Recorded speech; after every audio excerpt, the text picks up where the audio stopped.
I just found out that there was a ban list. I was not expecting one at all. I'm going to react to this one as well because I feel like it. Some things I'd like to see unbanned is Meow Meow Moo, and that's like a Let's just go into the list. I don't know anything. Fair enough. I probably should be banned. It's a Link 3 foolish for a lot of decks. It's not too generic, but it's good enough to be banned. Fair enough. I don't really mind. I'm not reacting too much. There's not much banned. Good, but honestly, I'm not surprised. I'm just surprised it took this long. Anything else? Nope. Any limits? Fair enough. It goes with the Ishizu stuff. Any other limits? Nope. Luralisk Reactor Starling. It's now so limited. Oh, that's the one that searches, I think. Or it does something. I don't know what Luralisks do. Then we have Telenite Pomaeus. I have to read that one. Ooh. Oh, I know what one this is. That's cool. Dimensional Fissure. Nice. Tenki. Good. Macrocosmos. Oh! Oh, that's a cool way of countering a Shizu. So there's Kashatria, which is coming out soon, or Kashatria. I don't know how to pronounce it properly. But that effectively has a Macrocosmos on legs. So they're unbanning Macrocosmos and Dimensional Fissure in order to kind of allow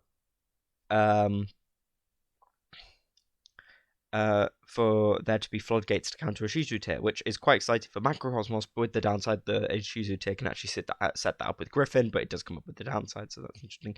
Metaverse is interesting. It increases the consistency of decks that really, really need to get to their field spell. But I don't know any decks that would only really play Terraforming. Like, Metaverse is, of course, a really, really good card. But without Mystic Mine, it is only really okay. Now, Telenite Potomias. Please tell me this is the one that I think it is. Hello, future me here. So I'm removing the next 5 minutes of footage where I decide to rant about Telenite Potomias, because it's just me scrolling through every rank 5 in the game, only to realize that Cyber Dragon Nova into Infinity is the best way to use Tomias. So that's not here now. But all I have to summarize from that is that the only possible other option is Nash Knight to go into Xyz's Bury Hope, which you can do to basically mimic a number monster, which is okay, I guess, depending on the number monster you're mimicking, but apart from that, really, there's not much else in this footage, so I'm just going to skip to my thoughts afterwards. Yeah, that's it. Bye from future me. So yeah, you can just use it to rank up into Cyber Dragon Nova. But that is the list. I think this was good enough. Good. It does technically weaken a Shizu tier a little bit. It brings in floodgates. Which if you draw one of them, you win the game. It brought back Tomias, which I think is cool. I think it's cool.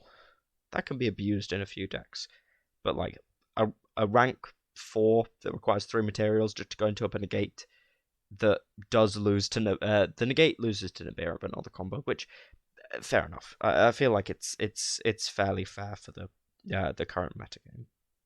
I wonder if you can build some kind of way around getting it out. Maybe in a Shizu tier. I mean, maybe it's not worth the extra excellence. Anyway, that's the list. Fairly good. Fairly good. I think I'm happy with the list. These are some needed changes. My only complaint is that they did not bring back Meow Meow Moo. I will keep complaining about this until the end of time, or until Meow Meow Moo is unbanned and put back to one, which is where it should be because Prank Kids is surprisingly fair as a deck. Yeah, that's the list. I guess I'll see you in the next video.